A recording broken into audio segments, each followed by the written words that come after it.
Beatles, Janis Joplin. Had to let it play a little bit. The nunchuck spinning the hits. KT on a hump day, live from Vegas.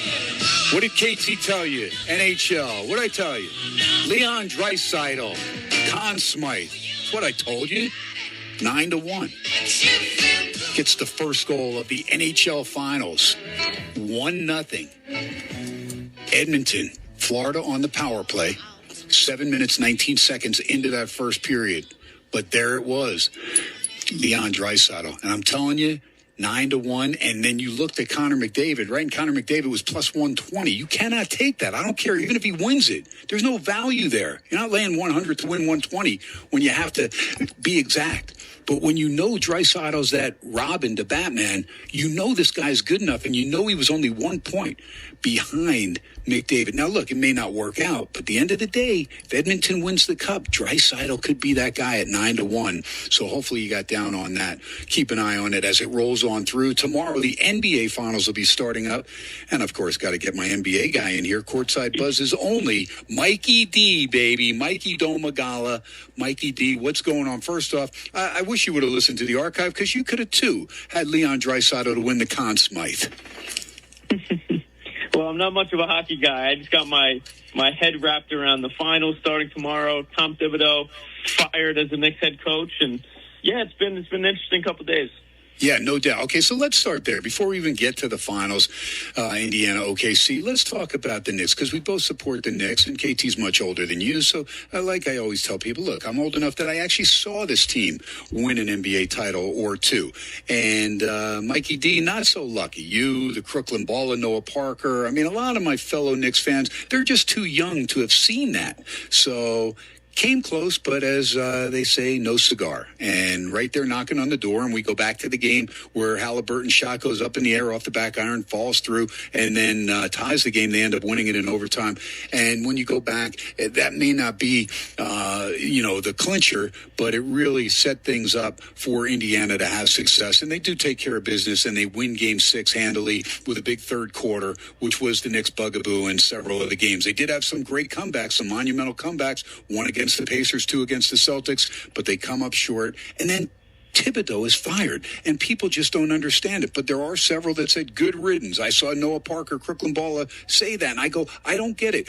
So in other words, if that ball from Halliburton doesn't go in and it clangs off the iron and the Knicks win this series, well, Thibodeau's going to sign an extension. Are you kidding me? If he gets them to the finals. This team took out Boston. They beat them twice in Beantown when they were down 20 points. And I get it. Maybe there's, some disagreement as far as the way you run the offense, the way you play the starters too many minutes. So what? You tweak it. You were literally there knocking on the door. Mikey, explain this to me, how you make this type of move. I don't love it, and I don't hate it at the same time, for reasons you just mentioned. I was going to start with, if Tyrese Halliburton's ball fell out, Tom Thibodeau would be the head coach of the New York Knicks right now. I think that's what dug the grave for Tibbs with the ownership and the fan sentiment about him. And what didn't help him is in the games to follow, when he played Landry Shamet, Delon Wright, and Deuce McBride more off the bench, and they're making contributions, you look back at Game 1 and you say, okay, a gassed-out Brunson, a gassed-out Towns, and the rest of the guys, if they're not gassed out, and the bench players who play, 120 out of 100%, all grit, all defensive mentality, they defend that first game. They wouldn't blow that game. So it was just a big storm, and it was all heading Tibbs' way. And I think they just see that he's not the one to get them over the hump.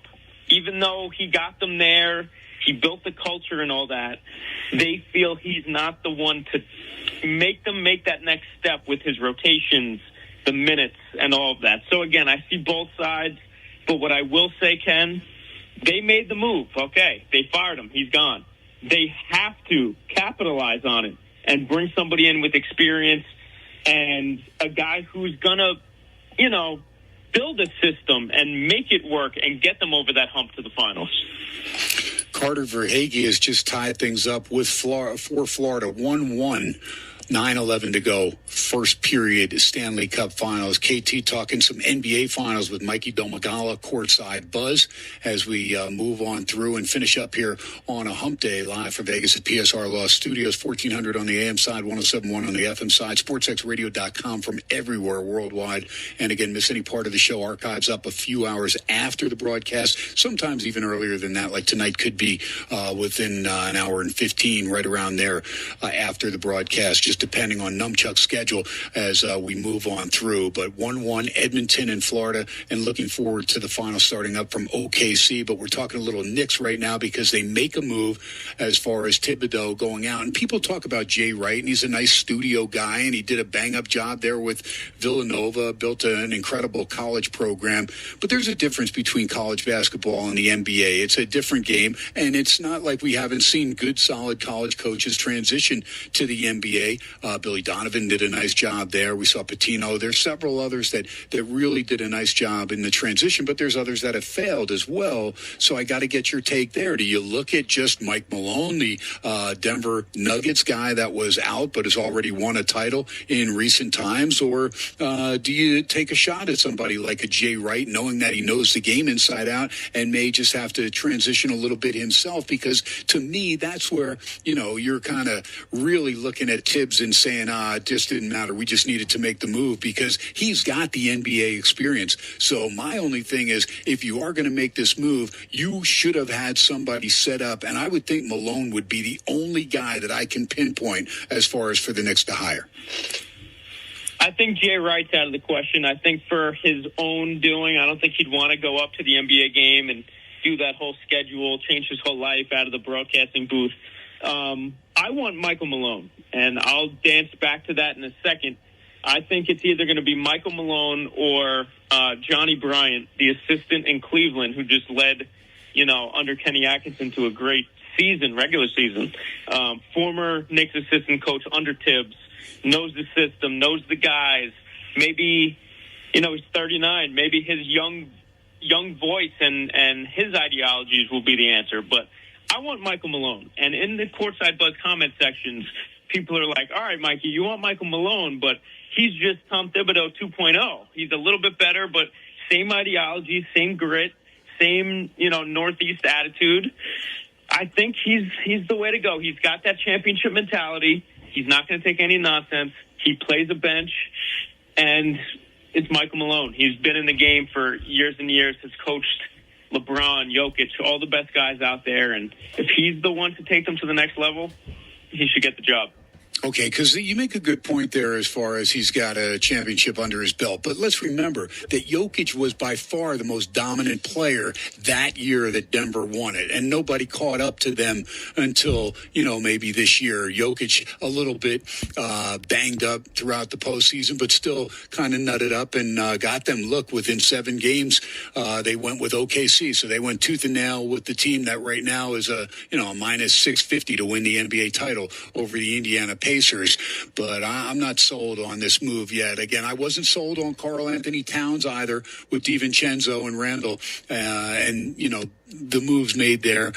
Bridges, the Knicks giving up so many first-round picks. So whoever comes in, whether it's Malone, whoever it is, Bryant, it doesn't matter who comes in. You're going to be left with a short deck, right? You don't have a couple cards in the hole. You're basically playing with one card in the hole and trying to take this team and, just get a little bit more out of them and using your experience maybe to get them across the finish line in time. And that's where I just feel like Tibbs got the short end of the straw. A guy that takes them to the Final Four and right there within 2 games of getting to the NBA Finals, but taking out the Boston Celtics. And look, people can say Tatum went down. Yeah, Tatum went down, but the Knicks were still winning that game and also won the 2 games in Boston when he was healthy and he was there. So I don't want to hear that. They won those games. They came back from 20 20 down. They did it twice, and they did it again against Indiana.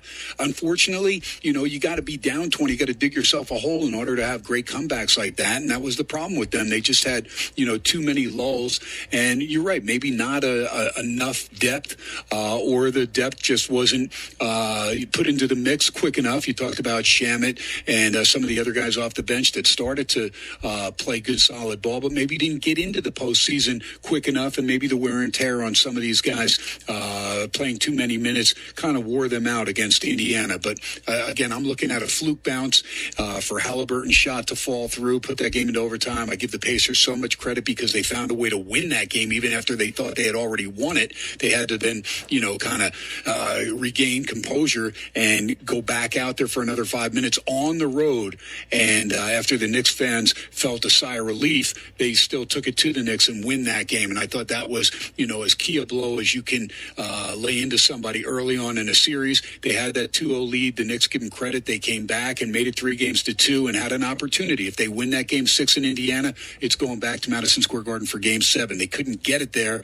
And so I give the Pacers a lot of credit. And that's why I give the Pacers with Carlisle puncher's chance or better than that to knock off OKC. But we'll see what happens in New York. Mikey Domagala, our guest here as we roll on through SportsX Radio. Let's look at that opening game. OKC now at the Superbook, a -9.5. 230.5 is your total. Indiana's a big dog as far as to win the series. I think they have a chance, Mikey. I get it. SGA is outstanding. Gilgeous-Alexander, there's no doubt the guy was the MVP to me, leading a young team like this. And they did a lot of it without Holmgren. Remember, Holmgren missed a big stretch there, about a quarter way into the season, and then came back, and took a little while for him to gel and get into the chemistry of things. And I just, a lot of credit to this OKC team, but I do not think that they should be the size favorite that they are against an Indiana team that I think, even though they were not as great a seed, is a team that's got a lot of chemistry and really built a lot of that chemistry during this season, especially postseason, starting out by taking out Cleveland. You talk about the Cavaliers, and yeah, it was a great run, an incredible record in the East, phenomenal, but then you lose in 5 games and you drop the first 2 at home. This Pacer team's got some chemistry, and I think they've got a good opportunity to knock off OKC. You break it down and kind of let's go back and forth. How do you see this series going? Sure. I got OKC taking out Indiana in 5 or 6 games, more likely 6, because Indiana's tough. They're gritty. Their chemistry is top-notch.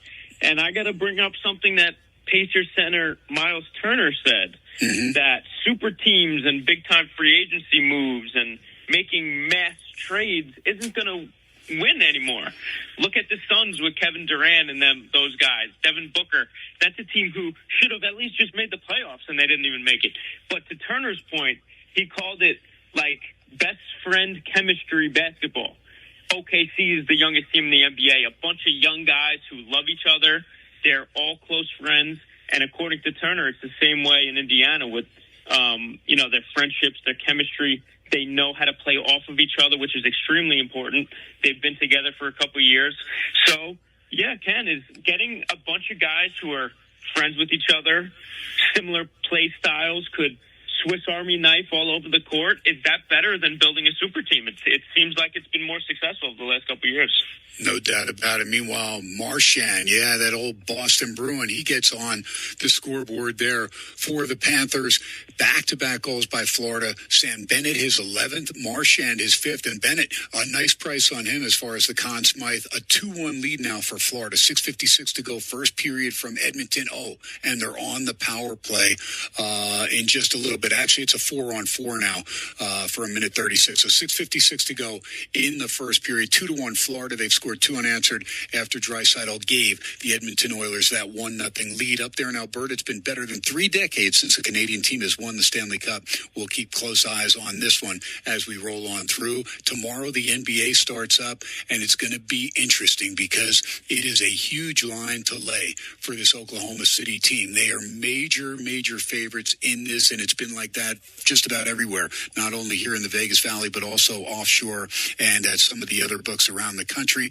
Holmgren, Jalen Williams. They got both Jalen Williams, but the one Jalen, this guy's the real deal. Had some big games, including Game 4. Game 4 was the biggest game in that win over Minnesota because the T-Wolves were right there and had an opportunity, but lost that game 128-126. Gilgeous-Alexander had 40 points, but it was really Jalen Williams who hit 6 of 9 from downtown to get 34 and really help out. And Mikey D, though the guy off the bench that is the catalyst, we know all about him because this guy can flat out play, and he's been at a bunch of different venues as far as bringing his starting services or sixth or seventh man services. Talking about Alex Caruso, the youngster out of Texas A&M who's been around now and has been a vet in the NBA for a long time. But this guy is somebody that never quits and seems to always pick up everybody else and let them know, hey, this game isn't over. And, of course, he was part of an A&M team that came back in an NCAA tournament from double digits down inside the last minute 20 or whatever it was against Northern Iowa. So he never gives up, and you kind of feel him bringing that electricity to the other players there for OKC. I thought that was one of the best moves roster-wise for Oklahoma City. Oh, yeah, Caruso and Hartenstein. I mean, you got a team in OKC, like I mentioned, who's the youngest team in the NBA. Last year, they get their experience, they get knocked out. There's their playoff experience. Then they look to free agency. Isaiah Hartenstein, who's been great with New York, bring him in on a lucrative deal, but deserved, as you could see, and Alex Caruso. And look where they're bringing this OKC team. They're taking them to that next level defensively, because this team could flat out score their butts off. But defensively, 1 through 10, they are locked down, and there's a reason why they're number one in the NBA in defense. Another guy I got to mention, actually on the other side, Ken, and why these two teams are in the finals, a guy like Caruso, not as much as a defender, but more a pest on both ends, T.J. McConnell. He could slice through the lane. He could shoot those little mid-ranges. He could get double-digit assists off the bench. Could guard the one because he's undersized, but he's scrappy. So each team has bench production who could easily take over a game, and you could look at a game 1, a game 4, a game 6 as the Alex Caruso game, the Cason Wallace game, the T.J. McConnell game because of their impact off the bench. So got to give credit to both front offices for not just building a good starting lineup, but bringing great guys off the bench who are both Six-Man of the Year material with their impact. Yeah, and you know what? There's a guy that we probably don't want to talk about as Knicks fans that could be the key guy, and that is Obi Toppin. He is playing phenomenal ball right now. He had a good final game 6 against the Knicks. I think off the top of my head, he had 18 points and 6 rebounds, hit a couple of threes, hit that dagger 3 in them. That felt like a punch in the gut to me and every Knicks fan watching that. It's Obi's clumsiness. His clumsiness helps him almost. He's like a baby deer running up and down the court like a gazelle, and he's tough to stop on the break. He's clumsy driving the ball to the basket, so that attracts contact because he's jumping through the air and he's, slicing up the lane. So got to give credit to Obi. I'm happy for him because, the Knicks dumped him for two second-round picks, and he was the number 8 pick in that draft a couple years before the trade. And he's found his groove in Indiana coming off the bench, and, another guy who could have an impact off that bench. All right, I know everybody's giving it to OKC, and it's already a foregone conclusion. KT's saying Indiana takes care of business in 6 games, not even 7 games. They take care of business in 6 games. That Siakam's going to be solid. Neesmith got confidence that he needed with all those 3-pointers at the end of that game against the Knicks. Turner's going to hit some big threes from outside, get Hartenstein out from under the basket. You got Nembhard, Halliburton, and you mentioned McConnell. That's 3 solid point guards that can all shoot the rock from 3. I like that. I like the way Toppin's playing. Walker's been pretty good. Bryant's been solid, and I do like Shepard off the bench just for a little defense there. And Matherin, the boy from Arizona, baby, that boy can fill as well. KT calling the Pacers in 6. Mikey D saying 5 or 6 is what he likes OKC. So, anybody can, go and take the favorite. KT will go out on the limb because it makes them look better just if Indiana wins it, right? I mean, the worst case scenario, they get swept in 4 games and people are like, Thompson, what a loser. At the end of the the day, if they win it in 6 or 7, they're going to go, God, how did Thompson know? Well, he didn't know. He's taking a shot. I just like this Indiana team, and it's hard to like a team that just knocked out your team, but I do respect what Carlisle's done, and I think, their veteran coaching could help out as well, although this is pretty – go ahead. I'm going to counter your point about Miles Turner with one little thing. Okay. Chet Holmgren is in the paint if Hartenstein gets dragged out. That's a good call. I think that big man connection is what's going to really impact the series and mess up Indiana, because that paint is going to be locked down. Miles Turner is really the only major big that they have, and he does step out from 3. So I see Holmgren and Hartenstein really having big games in this series. That's a good call. I'll have them, especially when they're in Indiana, turn up those giant fans. If you turn those on full blast, you can blow Holmgren back to Spokane to Gonzaga. That guy's weighing in $120. Are you kidding me? No, I'm just teasing. He's a hell of a player. There's no doubt. Sometimes I watch him, like you said, he's a hell of a player. Sometimes I watch him and I go, this guy is so inconsistent down there. He could look like prime Shaq for a little bit, with his length and all that down there, and then he just gets bodied by a guard. He's got to put on some weight, as you just mentioned. Yeah, but he is darn good. There's no question, and I am sick of that stupid commercial. But I got to give these kids credit. They are the best team in so far, and we'll see if the Pacers can hang with them. Mikey Domagala, I love you, man. We'll be checking in throughout the NBA Finals. Mikey D, thanks so much, pal. Ken, as always, I appreciate you having me. Everybody, okay, real quick. Courtside Buzz on all platforms. Yeah, Courtside Buzz. Hit the other buzzes real quick. Yeah, sure. Stereo Buzz is the music and entertainment page. Blitz Buzz covers NFL football. Combat Buzz covers combat sports. And Strikeout Buzz will be coming just about next week, Ken. I'm going to be dropping it. There you go. Great stuff. Mikey D, you're the best. Numchuck, you're the best. Appreciate Jerry Kramer, Hall of Famer. Also, Mr. Torres joining us over there on Duck 3. Scoop on Duck 3. Great stuff. We'll be back tomorrow. Till then, you know the rules. No